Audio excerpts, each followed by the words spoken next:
The navigator who bridged two worlds was celebrated in 1893 at the world's Columbian Exposition in Chicago. Christopher Columbus is the central pillar within this event. It is the 400th anniversary of the New World discovery. Yet, was it truly discovery? Or are there hints of alternative stories that could reshape our understanding of his role in molding the New World? This episode is dedicated to Christopher Columbus, going through an original source created for the exposition to get a better understanding of his history in general. I will try to explore other accounts in future episodes, or if those watching have other sources that may be of interest, please let me know in the comments. We can begin with our official documents from the time of the World's Fair, investigating what is printed and presented as the true exposition. From here, we can decipher consistencies, or anomalies. We take the official history and provide pieces of evidence that ensure its accuracy. If there are anomalies that don't align, we may have something else to consider. If there are consistencies within the anomalies, then the exposition is exposed to scrutiny. So thank you all for listening in on another episode in this series. It's a long one, as per usual it seems, and it's a change of pace from the in-depth research of previous episodes. Instead, we're reading through this document in its entirety, so there is more context and nuance. People, places, and basically everything else have the potential to be butchered. It's what I do. So enjoy it, criticize it, do what you will. Grab yourself a tea, a coffee, put this on for a long commute or maybe during work, and we can learn about the exposition of Columbus.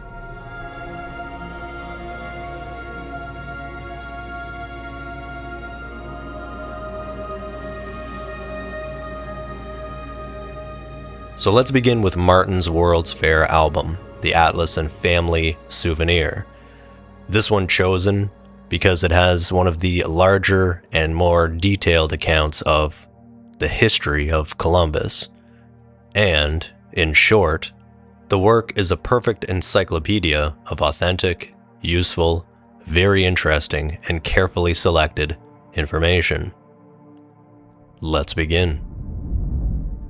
Everyone will be interested in reading a complete and authentic account of the life of the man who gave to the world a new continent, and whose discovery is about to be celebrated and commemorated by the greatest and grandest World's Fair ever held. The following is reproduced from the latest edition of the Encyclopedia Britannica, and can therefore be relied upon for accuracy. Christopher Columbus was the eldest son of Domenico and Susanna Fontanarossa, and was born at Genoa, Italy, in 1435 or 1436, the exact date being uncertain. His father was a woolcomber of some small means, who was yet living 2 years after the discovery of the West Indies, and who removed his business from Genoa to Savona in 1469. His eldest boy was sent to the University of Pavia, where he devoted himself to the mathematical and nautical sciences, and where he probably received instructions in nautical astronomy from Antonio da Terzago and Stefano da Fienza. On his removal from the university, it appears that he worked for some months at his father's trade, but on reaching his 15th year, he made his choice of life and became a sailor. Of his apprenticeship and the first years of his career, no record exists.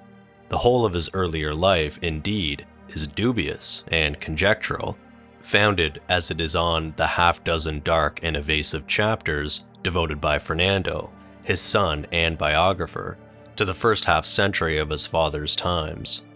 It seems certain, however, that these unknown years were stormy, laborious, and eventful. Wherever ship has sailed, he writes, there have I journeyed. He is known among other places to have visited England, Ultima Thule, Iceland, the Guinea coast, and the Greek Isles, and he appears to have been some time in the service of René of Provence, for who he is recorded to have intercepted and seized a Venetian galley with great bravery and audacity. According to his son, too, he sailed with Colombo el Mozo, a bold sea captain and privateer, and a sea fight under this commander was the means of bringing him ashore in Portugal.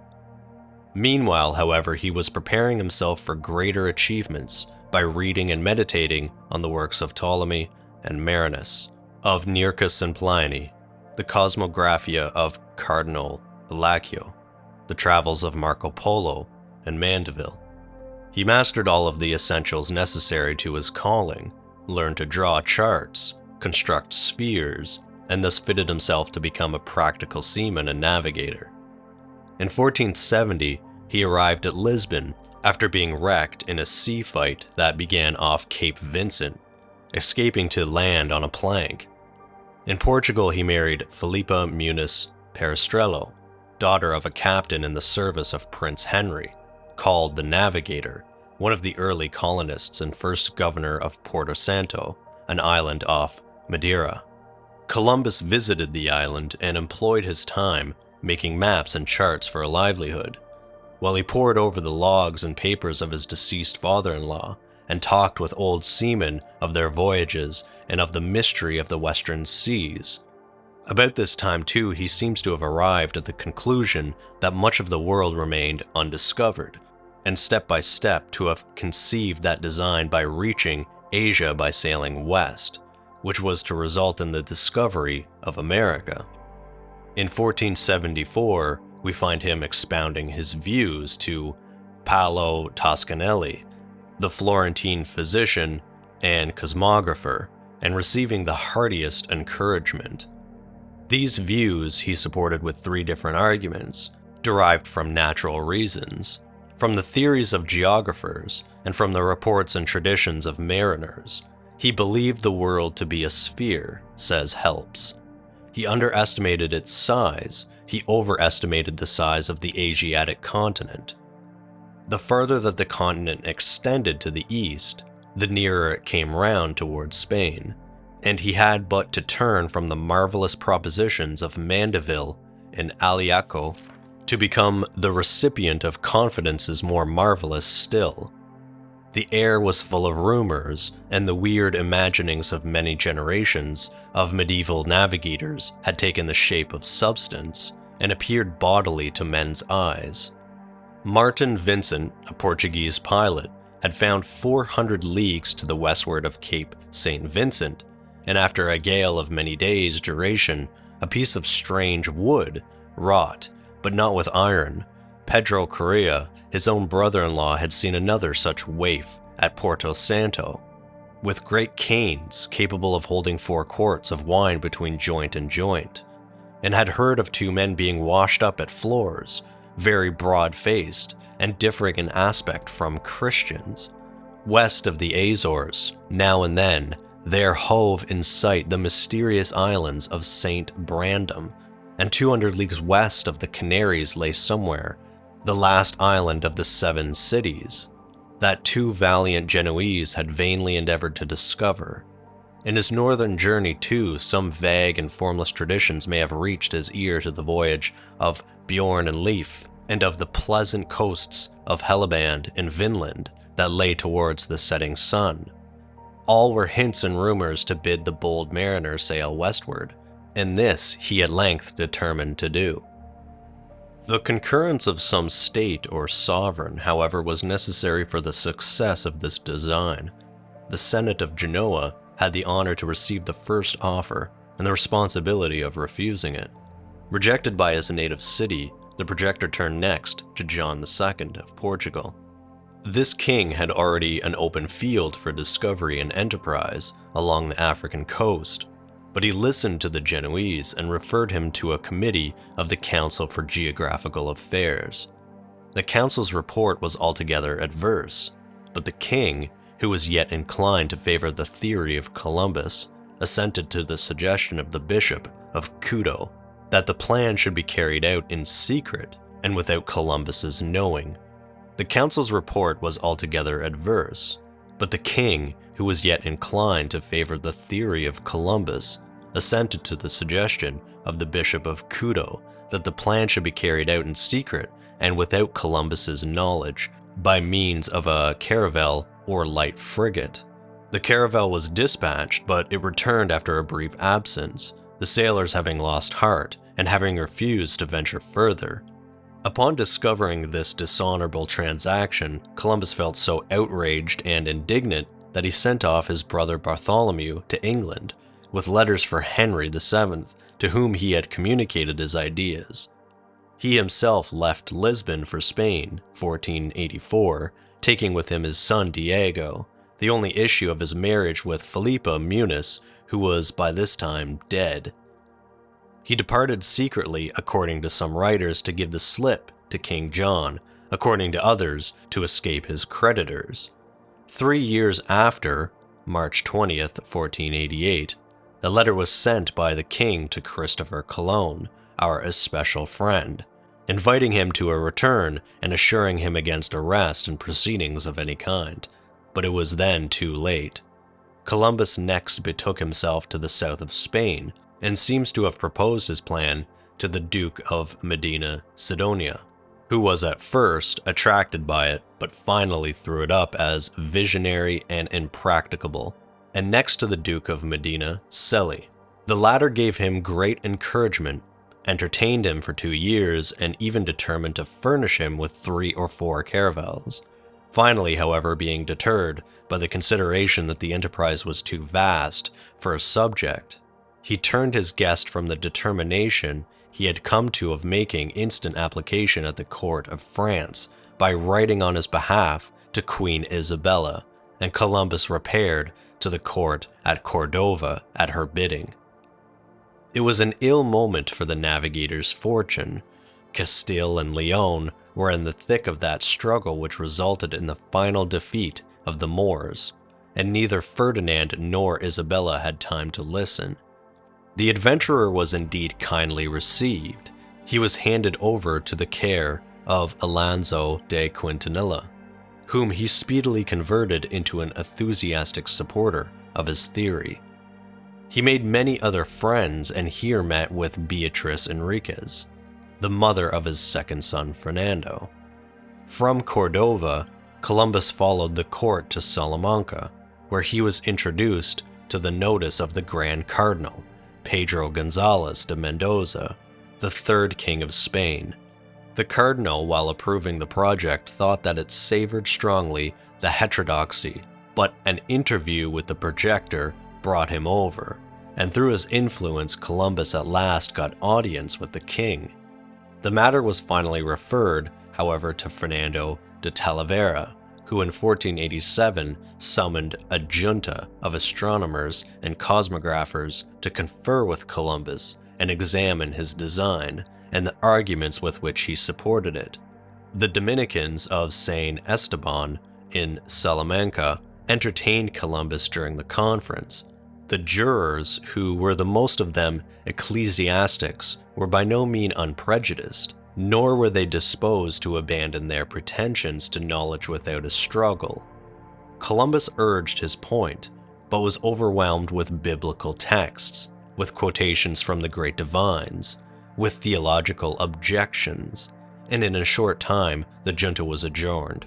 In 1489, Columbus, who had been following the court from place to place, blended in towns as an officer of the king's and gratified from time to time with sums of money towards his expenses, was present at the siege of Malaga. In 1490, the junta decided that his project was vain and impracticable, and that it did not become their highnesses to have anything to do with it, and this was confirmed, with some reservation, by their highness themselves at Seville. Columbus was now in despair.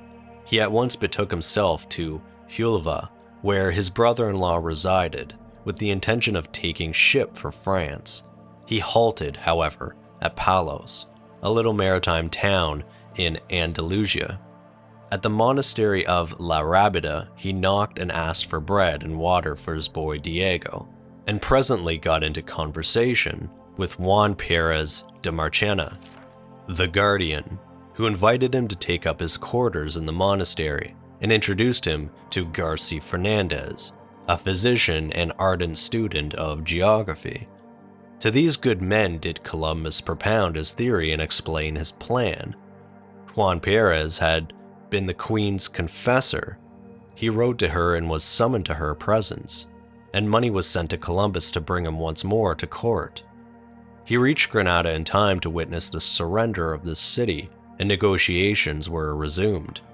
Columbus believed in his mission and stood out for high terms. He asked the rank of Admiral at once, the viceroyalty of all he should discover, and a tenth of all the gain by conquest or by trade.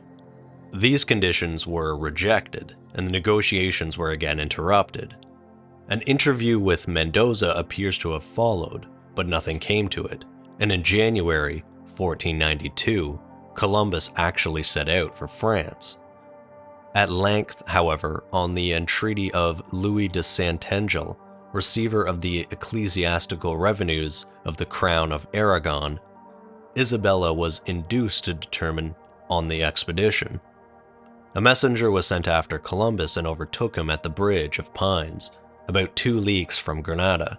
He returned to the camp at Santa Fe, and on April 17, 1492, the agreement between him and their Catholic Majesties was signed and sealed.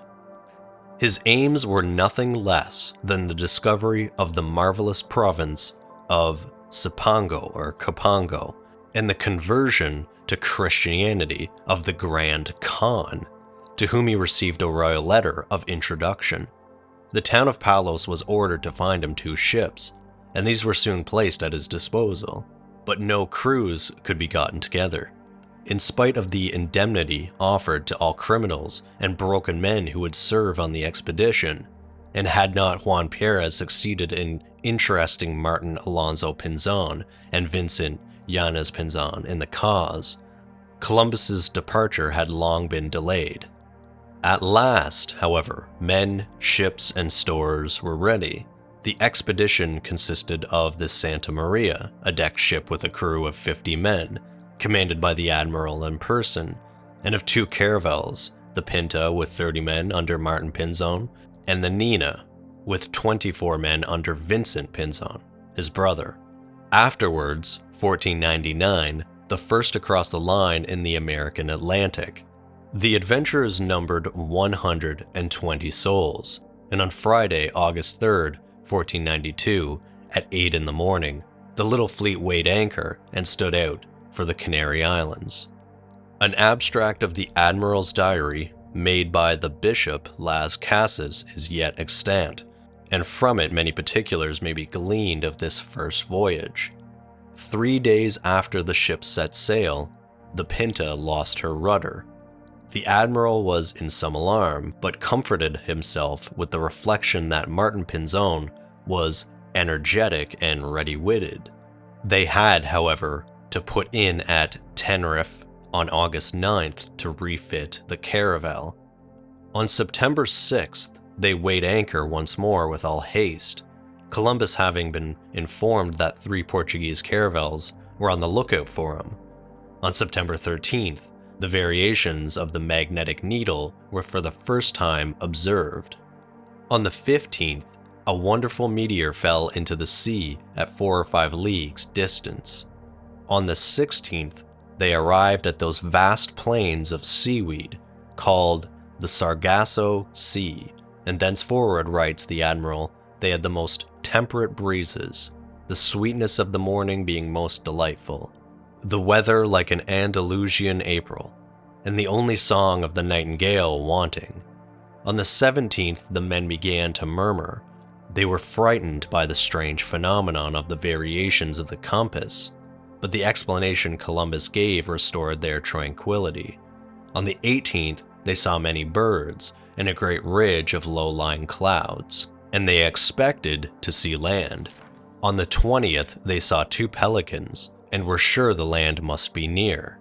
In this, however, they were disappointed, and the men began to be afraid and discontented, and thenceforth Columbus, who was keeping all the while a double reckoning, one for the crew and one for himself, had great difficulty in restraining the men from excesses which they medicated. On the 25th, Alonzo Pinzon raised a cry for land, but it proved a false alarm, as did the rumor of the same effect on the 7th of October, when the Nina hoisted a flag and fired a gun. On the 11th, the Pinta fished up a cane, a log of wood, a stick wrought with iron, and a board, and the Nina sighted a stake covered with dog roses. And with these signs, all of them breathed and were glad. At 10 o'clock on that night, Columbus perceived and pointed out a light ahead, and at 2 in the morning on Friday, the 12th of October, 1492, Rodrigo de Triana, a sailor aboard the Nina, announced the appearance of what proved to be the New World. The land sighted was an island called by the Indians Guanahani, and named by Columbus San Salvador, which afterwards proved to be one of the group now known as the Bahamas. The same morning Columbus landed, richly clad and bearing the royal banner of Spain. He was accompanied by the Pinzon brothers bearing the banners of the Great Cross, a device of their own, and by a great part of the crew. When they had all given thanks to God, kneeling upon the shore, and kissed the ground with tears of joy for the great mercy received, the Admiral named the island and took solemn possession of it for their Catholic majesties of Castile and Leon. At the same time, such of the crews as had shown themselves doubtful and mutinous sought his pardon, weeping and prostrating themselves at his feet. Into the detail of this voyage, of highest interest as it is impossible to go further. It is enough to say that it resulted in the discovery of the islands of Santa Maria, del Concepcion, Exuma, Isabella, Juana or Cuba, Boyo or the Cuban archipelago, named by its finder, the Jardin del Rey, the island of Santa Catalina, and that of Hispaniola, now called Haiti or San Domingo. Of the last of these, the Santa Maria went aground, owing to the carelessness of the steersman. No lives were lost, but the ship had to be unloaded and abandoned, and Columbus, who was anxious to return to Europe with the news of his achievement, resolved to plant a colony on the island, to build a fort out of the material of the stranded hulk, and to leave the crew as a garrison. The fort was called La Navidad. 43 Europeans were placed in charge, and on January 16, 1493, Columbus, who had lost sight of Martin Pinzon, set sail alone in the Nina for the east, and 4 days after the Pinta joined her sister ship off Monte Cristo. A storm, however, separated the vessels, and a long battle with the trade winds caused great delay, and it was not until the 18th of February that Columbus reached the island of Santa Maria in the Azores. Here he was threatened with capture by the Portuguese governor, who could not for some time be brought to recognize his commission. On February 24th, however, he was allowed to proceed, and on the 4th of March the Nina dropped anchor off Lisbon. The King of Portugal received the Admiral with the highest honors, and on March 13th, the Nina put out from the Tagus, and 2 days afterwards, Friday, March 15th, dropped anchor off Palos. The court was at Barcelona, and thither, after dispatching a letter announcing his arrival, Columbus proceeded in person. He entered the city in a sort of triumphal procession, was received by their majesties in full court, and seated in their presence, related the story of his wanderings, exhibiting the rich and strange spoils of the newfound lands, the gold, the cotton, the parrots, the curious arms, the mysterious plants, the unknown birds and beasts, and the 9 Indians he had brought with him for baptism. All his honors and privileges were confirmed to him. The title of Don was conferred on himself and brothers. He rode at the king's bridle. He was served and saluted as a grandee of Spain. And, greatest honor of all, a new and magnificent escutcheon was blazoned for him. May 4th, 1493, whereon the royal castle and lion of Castile and Leon were combined with the 4 anchors of his own old coat of arms. Nor were their Catholic highnesses less busy on their own account than on that of their servant. On the 3rd and 4th of May, Alexander VI granted bulls confirming to the crowns of Castile and Leon all the lands discovered or to be discovered beyond a certain line of demarcation, on the same terms as those on which the Portuguese held their colonies along the African coast. A new expedition was got in readiness with all possible dispatch to secure and extend the discoveries already made. After several delays, the fleet weighed anchor on the 25th of September and steered westward. It consisted of 3 great carracks, or galleons, and 14 caravels, or light frigates, having on board about 1,500 men, besides the animals and materials necessary for colonization. 12 missionaries accompanied the expedition under the orders of Bernardo Buell, a Benediction friar, and Columbus had been directed, May 29th, 1493, to endeavor by all means in his power to Christianize the inhabitants of the islands, to make them presents, and to honor them much, while all under him were commanded to treat them well and lovingly, under pain of severe punishment. On the 13th of October, the ships which had put in at the Canaries left Faro, and so early as Sunday, November 3rd, after a single storm, by the goodness of God and the wise management of the Admiral, land was sighted to the west, which was named Dominica. Northward from this new-found island, the Isle of Maria Galante and Guadalupe were discovered and named, and on the northwestern course to La Navid, or Navid, those of Montserrat, Antigua, San Martin, and Santa Cruz were sighted, and the island now called Puerto Rico was touched at, hurriedly explored and named San Juan. On November 22nd, Columbus came in sight of Hispaniola, and sailing eastward to La Navidad, found the fort burned out and the colony dispersed.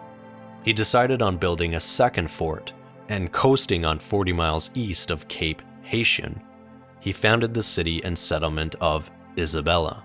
The character in which Columbus had appeared had, till now, been that of the greatest of mariners, but from this point forward, his claims to supremacy are embarrassed and complicated with the long series of failures, vexations, miseries, insults that have rendered his career a planter of colonies and as a ruler of men most pitiful and remarkable. The climate of Navidad proved unhealthy. The colonists were greedy of gold, impatient of control, and as proud, ignorant, and mutinous as Spaniards could be. And Columbus, whose inclinations drew him westward, was doubtless glad to escape the worry and anxiety of his post, and to avail himself of the instructions of his sovereigns as to further discoveries.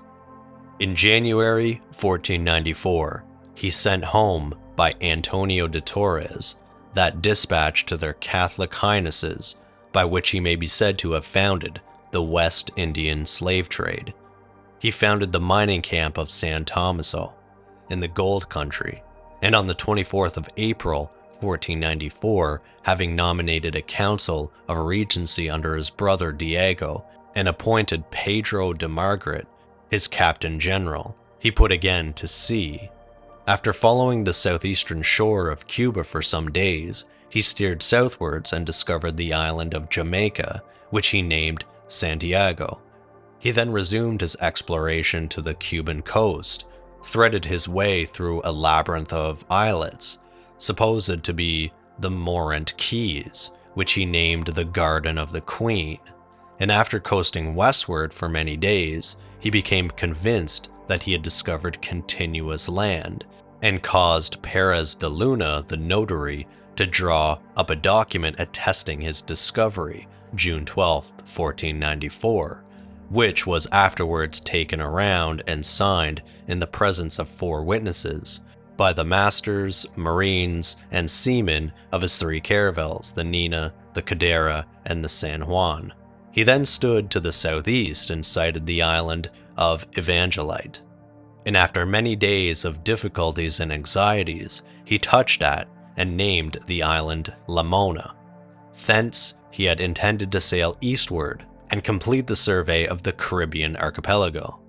But he was exhausted by the terrible wear and tear of mind and body he had undergone. He says himself that on this expedition, he was for 33 days almost without any sleep, and on the day following his departure from Lamona, he fell into lethargy that deprived him of sense and memory, and had well nigh proved fatal to his life. At last, on September 29th, the little fleet dropped anchor off Isabella, and in his new city, the great Admiral lay sick for 5 months. The colony was in a sad plight.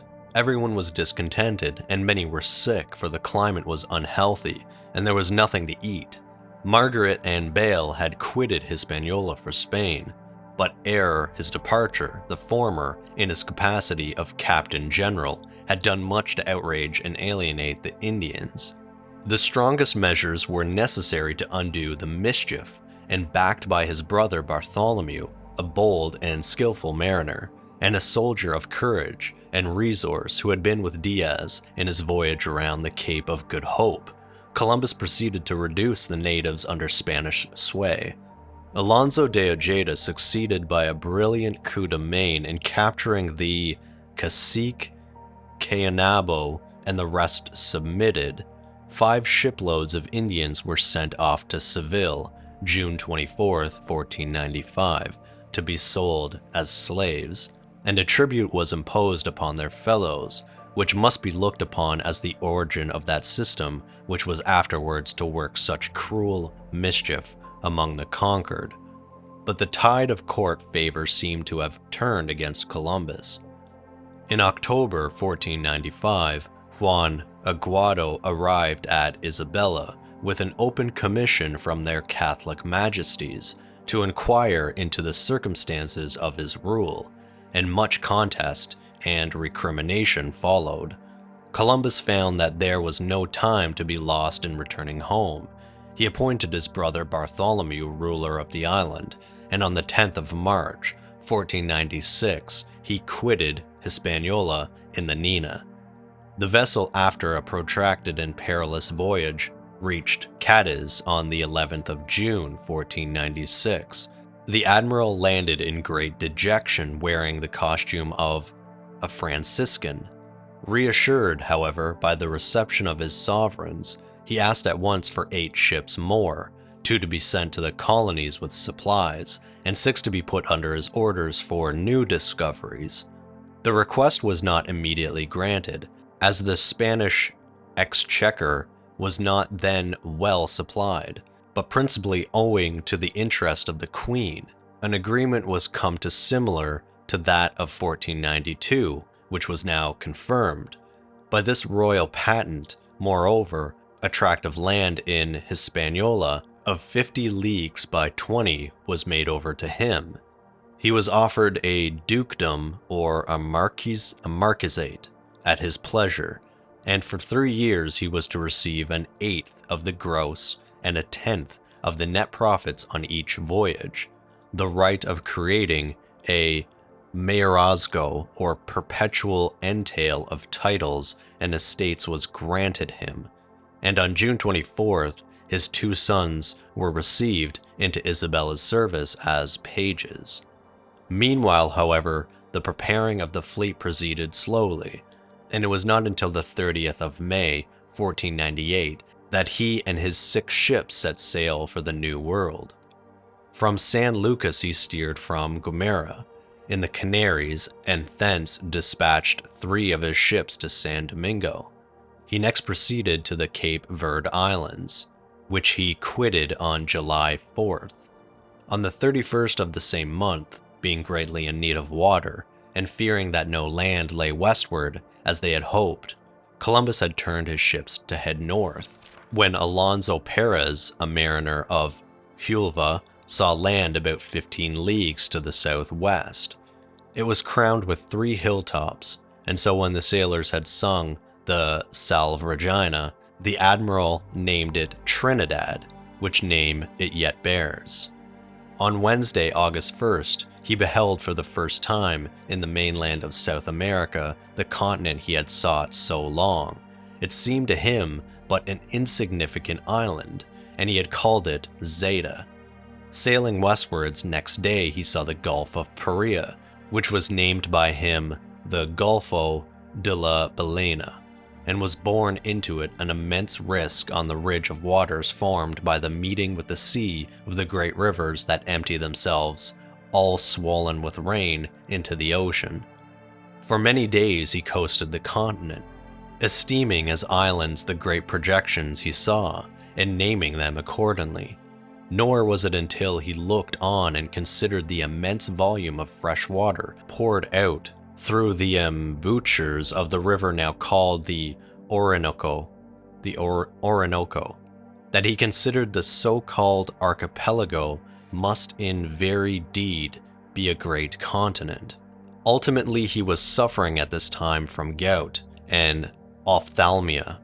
His ships were crazy, and he was anxious to inspect the infant colony whence he had been absent so long. And so, after touching at and naming the island of Margarita, he bore away to the northwest, and on August 30th, the fleet dropped anchor off Isabella. He found that affairs had not prospered well in his absence. By the vigor and activity of the ruler, the whole island had been reduced under Spanish sway, but at the expense of the colonists. Under the leadership of a certain Roldan, a bold and unprincipled adventurer, they had risen in revolt, and Columbus had to compromise matters in order to restore peace. Roldan retained his office, such as his followers as chose to remain in the island were gratified with the gift of land, and some 15 choosing to return to Spain were enriched with a number of slaves and sent home in 2 ships, which sailed in the early part of October 1499. 5 shiploads of Indians had been sent to Spain some little time before. On the arrival of these living cargoes at Seville, the Queen, the staunch and steady friend of Columbus, was moved with compassion and indignation. No one, she declared, had authorized him to dispose of her vassals in such manner, and proclamations at Seville, Granada, and other chief places ordered the instant liberation and return of all the last gang of Indians. In addition to this, the ex-colonists had become incensed against Columbus and his brothers. They were wont to parade their grievances in the very courtyards of the Alhambra, to surround the king when he came forth with complaints and reclamations, to insult the discoverer's young sons with shouts and jeers. There was no doubt that the colony itself, whatever the cause, had not prospered as well as might have been desired.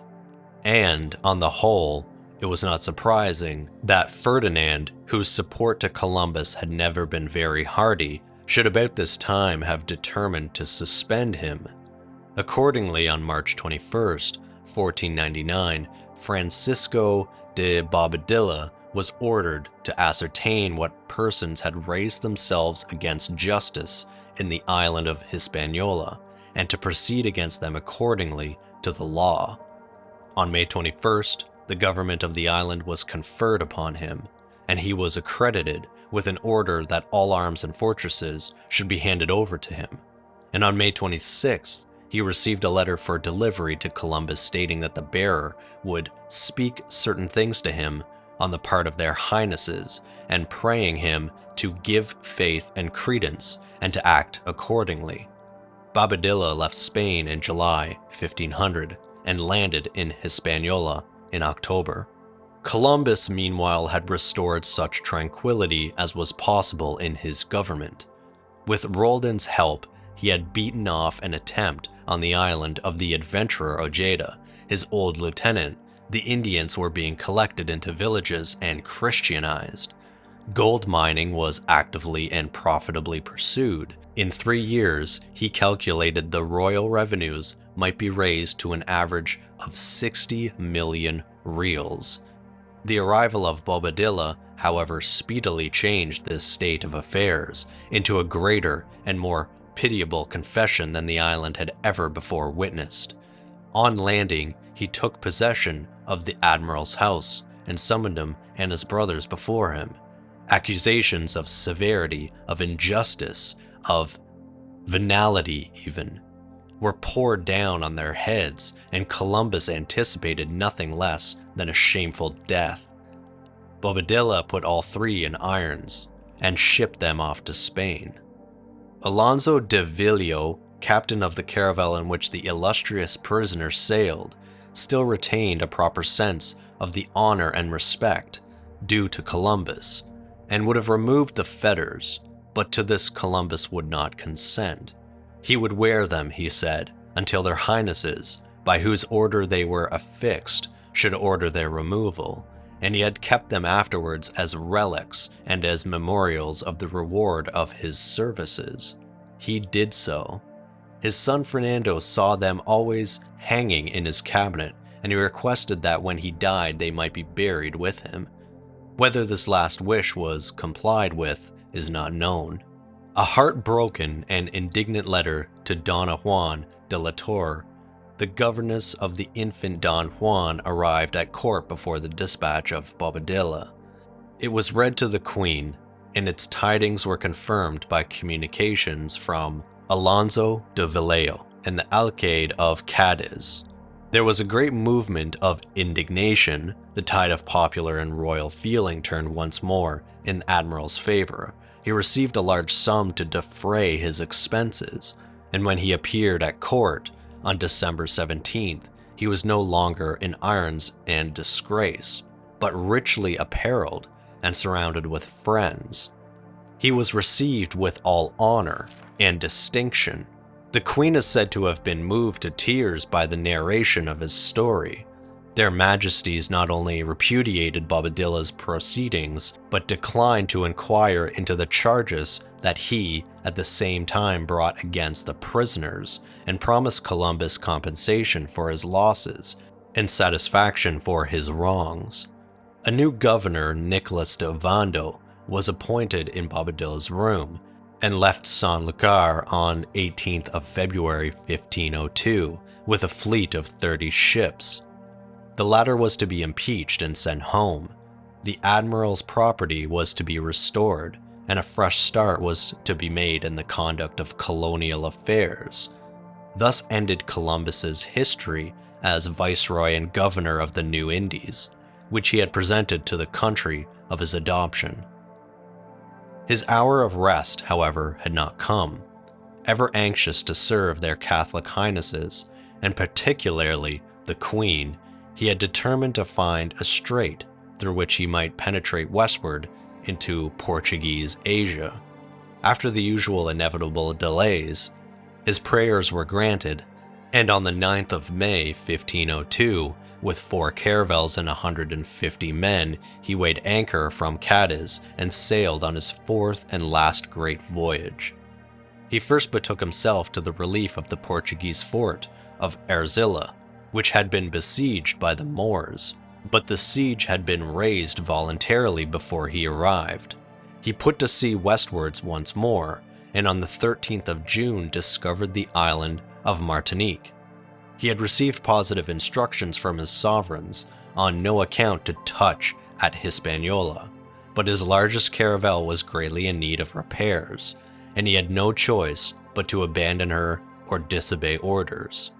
He preferred the latter alternative, and sent a boat ashore to Ovando, asking for a new ship and for permission to enter the harbor to weather a hurricane which he saw was coming on.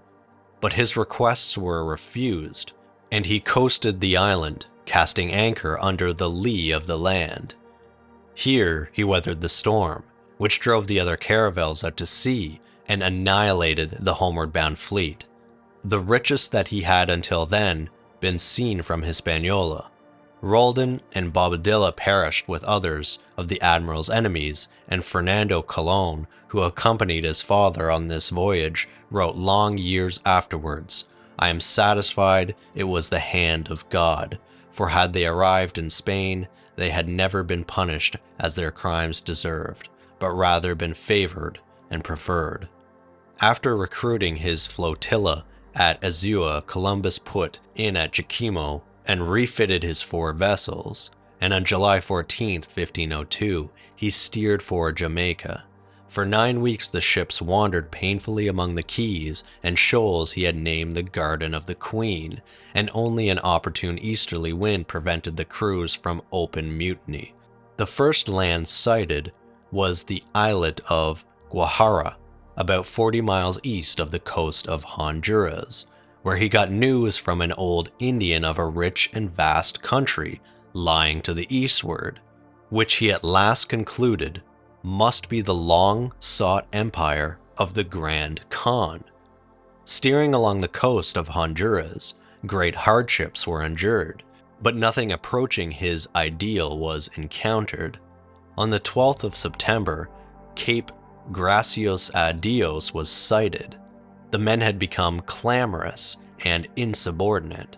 Not until the 5th of December, however, would he tack about and retrace his course.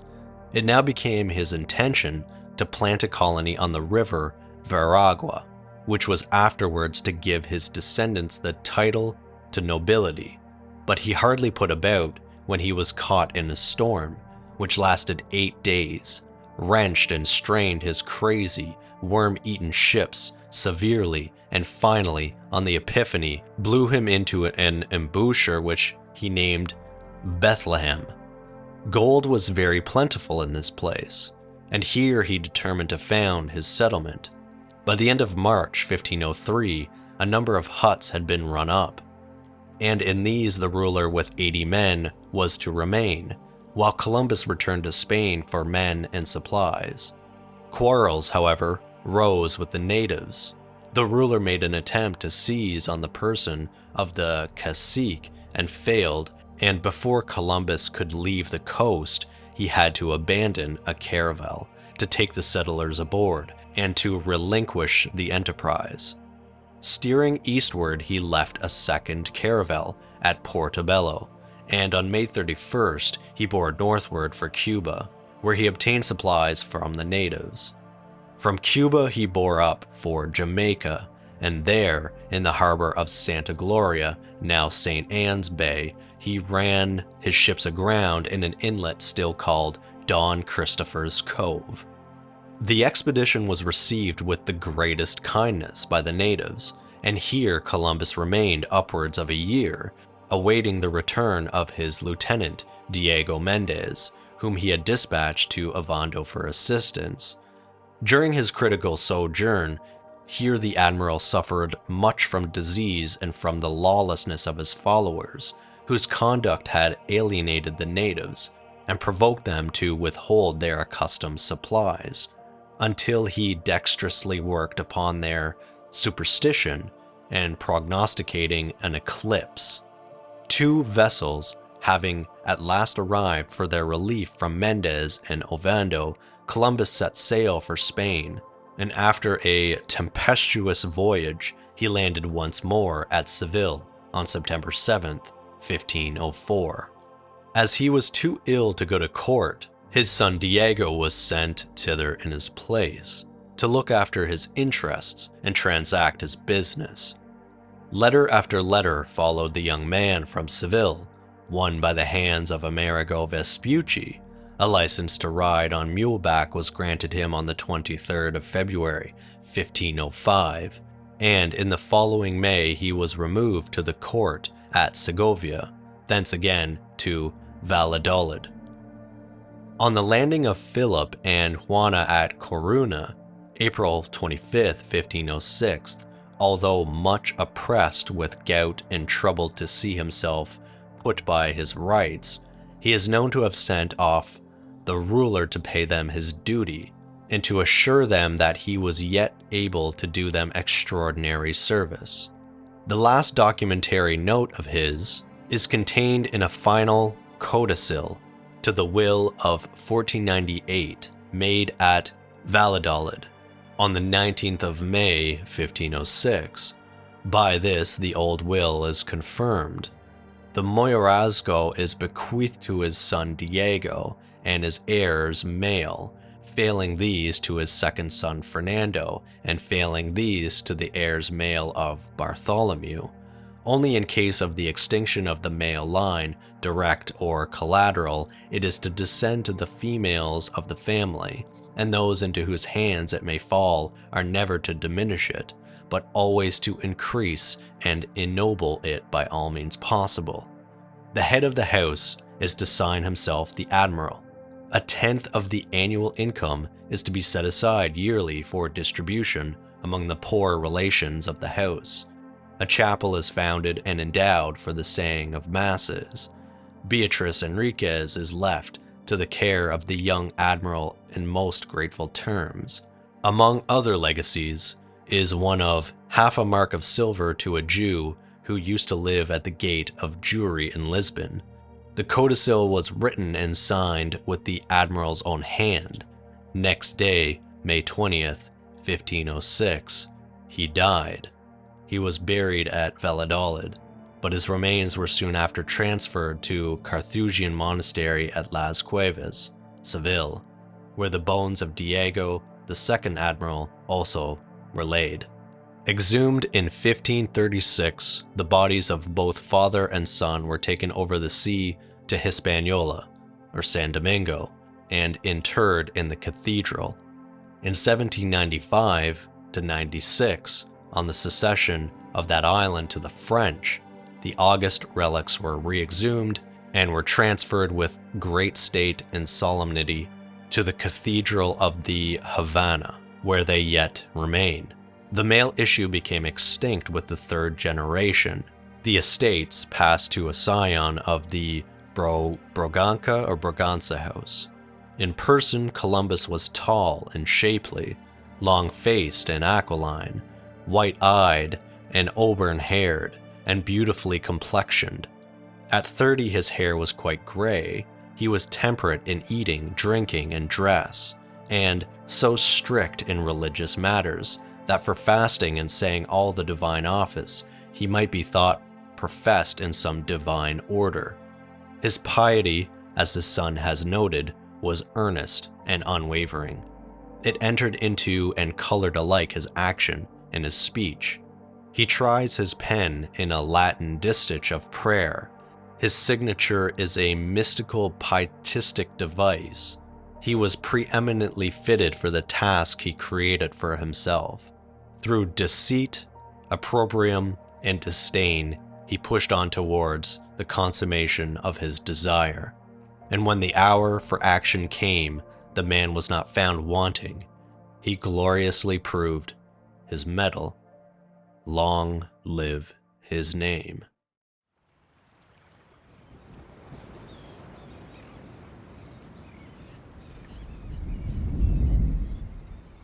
Columbus's own story. A description of Columbus's first voyage and what he found in this new world, told in his own language. A volume has been issued by the trustees of the Lenox Library, New York City, which is of general interest, particularly at this time. It is entitled, The Letter of Columbus on the Discovery of America, a facsimile of the pictorial edition with a new and literal translation and a complete reprint of the oldest 4 editions in Latin, which is appropriately prefaced as follows. The present facsimile and reprint of the 4 Latin editions of the Columbus letter belong to the Lenox Library, are published by the trustees at this time as an appropriate tribute to the memory of the great discoverer. J.S. Kennedy, President.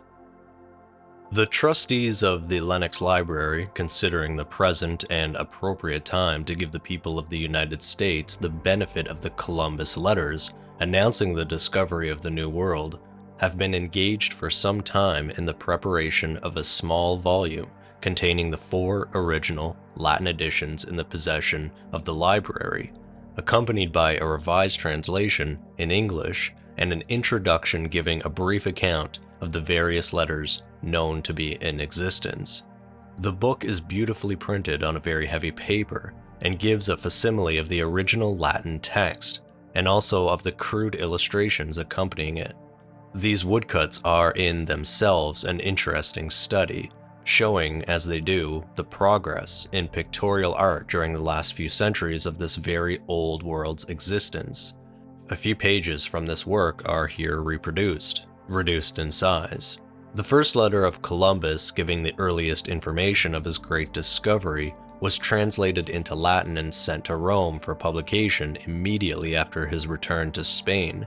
Original copies of the 4 oldest editions of this version, printed in 1493, are preserved in the Lenox Library, where they occupy a prominent place in the exhibition of rare books. The rarest, and certainly the most interesting of these, is the pictorial edition complete in 10 leaves. No other perfect copy is known to be extant. The curious woodcuts with which it is illustrated are supposed by some to have been copied from drawings made originally by Columbus himself. They give remarkable representations of the Admiral's own caravel, of his first landing on Haiti and meeting with the natives, and of the different islands that he visited.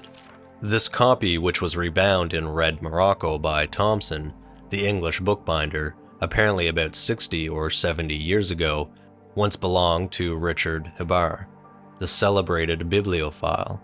At the sale of the final portion of his library at Paris in October 1836, it appeared as number 885 of the catalogue, selling for 97 francs. It was subsequently owned by M. Guglielmo Libri, at the sale of whose library at London in February 1849, number 259 of the catalogue. It was purchased by Mr. Lennox. The memorable voyage which this letter describes lasted 224 days, from the 3rd of August 1492, when Columbus sailed from the harbor of Palos, to March 15th, 1493, when he returned to the same port in a single vessel. 9 days after leaving Palos, he reached the Canary Islands, where he remained until September 6th, taking in provisions and making other preparations. On September 8th, after laying becalmed for 2 days, he left these islands and steered directly across the Atlantic, with the expectation of reaching India or China. On the morning of Friday, October 12th, corresponding to the present 21st of October, he came in sight of one of the Bahama Islands, where he landed and took possession in the names of the Spanish sovereigns. On the 15th, he visited another island and named it Santa Maria de la Concepcion. On the following day, he reached the island of Fernandina, and on the 19th, Isabella. Supposing that he was in the neighborhood of Cipango or Japan, he sailed toward the south and on October 28th landed on Cuba, which he named Juana. Here he remained, exploring the northeast coast until December 5th, when he sailed over to Haiti, called by him Hispaniola. After exploring this island, where he lost his own vessel by shipwreck, he sailed in the Nina for Spain on January 10th, 1493, reaching Palos on March 15th. The news of his discoveries soon spread far and wide. Various editions and translations of Columbus's letters to the royal treasurer were printed. Only a few of these, however, have come down to our times, and they are among the rarest of books. Now on to the next section, his own account.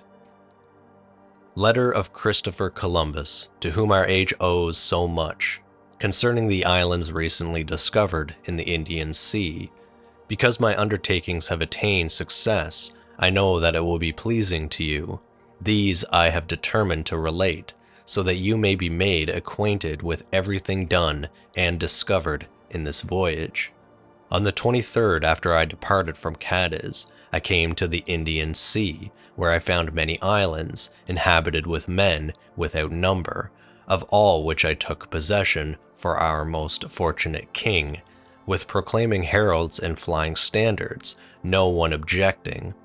To the first of these I gave the name of the Blessed Savior, on whose aid relying I had reached this as well as other islands, but the Indians call it Guanahani. I also called each one of the others by a name, for I ordered one island to be called Santa Maria of the Conception, another Fernandina, another Isabella, another Juana, and so on with the rest. As soon as we had arrived at the island which I have just now said was called Juana, I proceeded along its coast toward the west for some distance. I found it so large and without perceptible end that I believed it to be not an island, but the continental country of Cathay. Seeing, however, no towns or cities situated on the seacoast, but only some villages and rude farms, with whose inhabitants I was unable to converse. For as soon as they saw us, they took flight. I proceeded further, thinking that I would discover some city or large residence. At length, perceiving that we had gone far enough, that nothing new appeared, and that this was leading us to the north, which I wished to avoid, because it was winter on the land and it was my intention to go to the south. Moreover, the winds were becoming violent. I therefore determined that no other plans were practicable, and so, going back, I returned to a certain bay that I had noticed, from which I sent 2 of our men to the land, that they might find out whether there was a king in this country or any cities. These men traveled for 3 days, and they found people and houses without number, but they were small and without government. Therefore, they returned. Now, in the meantime, I had learned from certain Indians whom I had seized there that this country was indeed an island, and therefore I proceeded towards the east, keeping all the time near the coast, for 322 miles to the extreme ends of this island. From this place I saw another island to the east, distant from this Juana, 54 miles, which I called forthwith Hispana, and I sailed to it, and I steered along the northern coast, as at Juana, towards the east 564 miles. And the said Juana and the other islands there appear very fertile. This island is surrounded by many very safe and wide harbors, not excelled by any others that I have ever seen. Many great and salubrious rivers flow through it. There are also many very high mountains there. All these islands are very beautiful and distinguished by various qualities. They are accessible and full of a great variety of trees stretching up to the stars, the leaves of which I believe are never shed, for I saw them as green and flourishing as they are usually in Spain in May. Columbus then tells of the birds and the various kinds of palm trees found on the island. He also speaks of the large rivers, so conducive to health, of the spices and the gold, which abounds. The natives, he says, were all naked, except some women, who wore a covering of leaves or cotton cloth which they made themselves. The people had no iron, or use of any arms of defense of any consequence, he says. They carry for weapons, however, reeds baked in the sun, on the lower ends of which they fasten some shafts of dried wood rubbed down to a point, and indeed they do not venture to use these always, for it frequently happened when I sent 2 or 3 of my men to some of the villages that they might speak with the natives, a compact troop of the Indians would march out, and as soon as they would see our men approaching, they would take flight, children being pushed aside by their fathers, and fathers by their children. And this was not because any hurt or injury had been inflicted on any of them, for to any of them whom I visited and to whom I was able to converse, I distributed whatever I had, cloth and many other things, no return being made to me, but they are by nature fearful and timid. Yet when they perceive that they are safe, putting aside all fear, they are of simple manners and trustworthy and very liberal with everything they have, refusing no one who asks for anything they may possess, and even themselves inviting us to ask for things. They show greater love for all others than for themselves. They give valuable things for trifles, being satisfied even with a very small return, or with nothing. However, I forbade that things so small and of no value to them, such as pieces of plate, dishes and glass, likewise key and shoe straps, although if they were able to obtain these, it seemed to them like getting the most beautiful jewels in the world. As soon as I reached that sea, I seized by force several Indians on the first island, in order that they might learn from us, and in like manner tell us about those things in the lands of which they themselves had knowledge. And the plan succeeded, for in a short time we understood them, and they us, sometimes by gestures and signs, sometimes by words, and it was a great advantage to us. They are coming with me now, yet always believing that I descended from heaven, although they have been living with us for a long time, and are living with us today. And these men were the first who announced it wherever we landed, continually proclaiming to others in a loud voice, "Come, come, and you will see the celestial people." Whereupon both women and men, both children and adults, both young and old men, laying aside the fear caused a little before, visited us eagerly, filling the road with a great crowd, some bringing food and some drink, with great love and extraordinary goodwill. On every island there are many canoes of a single piece of wood, and though narrow, yet in length, and shape similar to our rowboats, but swifter in movement. They steer only by oars. Some of these boats are large, some small, some medium size. Yet they row many of the larger rowboats with 18 crossbenches, with which they cross to all those islands, which are innumerable, and with these boats they perform their trading and carry on commerce. In the islands, Columbus found no marked difference in the appearance, the manners, or the language of the people, and all these people he tried to turn to the Christian religion. He says he solemnly took possession of all these islands, and especially of a large town, which he named Our Lord of the Nativity, and I commanded a fort to be built there forthwith, which must be completed by this time, in which I left as many men as seemed necessary, with all kinds of arms and plenty of food, for more than a year.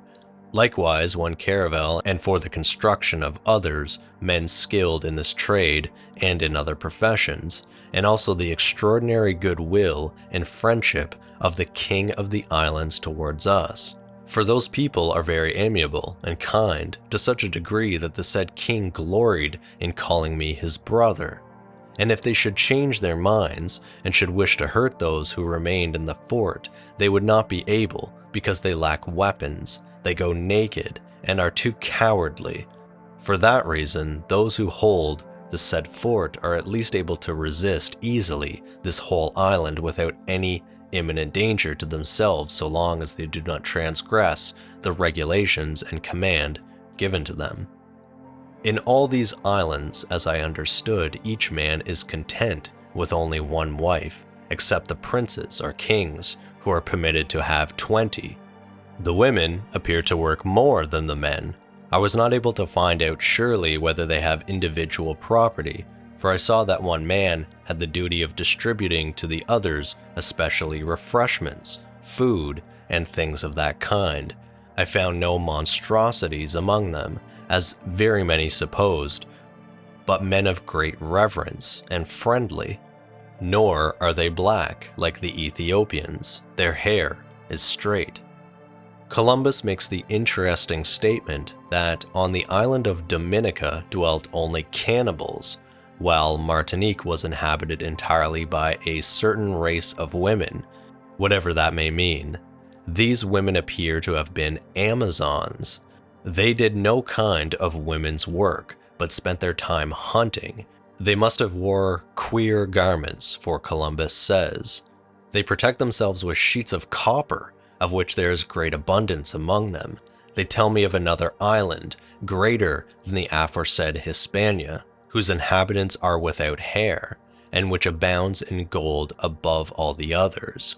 I am bringing with me men of this island and of the others that I have seen, who give proof of the things that I have described. Finally, that I may compress in a few words the brief account of our departure and quick return and the gain, I promise this, that if I am supported by our most invincible sovereigns with a little of their help, as much gold will be supplied as they will need, indeed as much of spices, of cotton, of chewing gum, which is only found in Chios, also as much of aloes wood, and as many slaves for the navy as their majesties will wish to demand. Likewise rhubarb and other kinds of spices, which I suppose these men whom I left in the said fort have already found, and will continue to find, since I remained in no place longer than the winds forced me, except in the town of the Nativity, while I provided for the building of the fort and the safety of all. Which things, although they are very great and remarkable, yet they would have been much greater if I had been aided by as many ships as the occasion required. Truly great and wonderful is this, and not corresponding to our merits, but to the holy Christian religion, and to the piety and religion of our sovereigns, because what the human understanding could not attain, that the divine will has granted to human efforts. The explorer ends the account of his discoveries in this modest way. These things I have done, and are thus briefly narrated. Farewell, Lisbon, the day before the Ides of March. This old Latin book, pregnant with the history of a hemisphere, bears the following verse attached to Columbus's narratives. To the most invincible king of Spain, no region now can add to Spain's great deeds. To such men all the world is yet too small. An orient land found far beyond the waves will add great Baetica to thy renown. Then to Columbus, the true finder, give due thanks, but greater still to God on high, who makes new kingdoms for himself and thee. Both firm and pious let thy conduct be. That will conclude this episode. The book used in this video will be posted below in the description, as usual, along with additional sources. If you would like more videos like this one, more like an audiobook of various historical texts, let me know in the comments. Could be an excellent way to dovetail into other topics and explore more historical periods, delving into books and characters with a meaningful connection to what we have researched previously. For example, Columbus studied the travels of Marco Polo, and that book could be divided into several chapters or videos to listen to. Maybe in addition to our regular votes, we can vote on the next historical text or volume to read and research. I'll leave that one with you, and hope you have enjoyed this episode. Appreciate your time as always, and thank you all again for the continued support. It is greatly appreciated. Until the next one.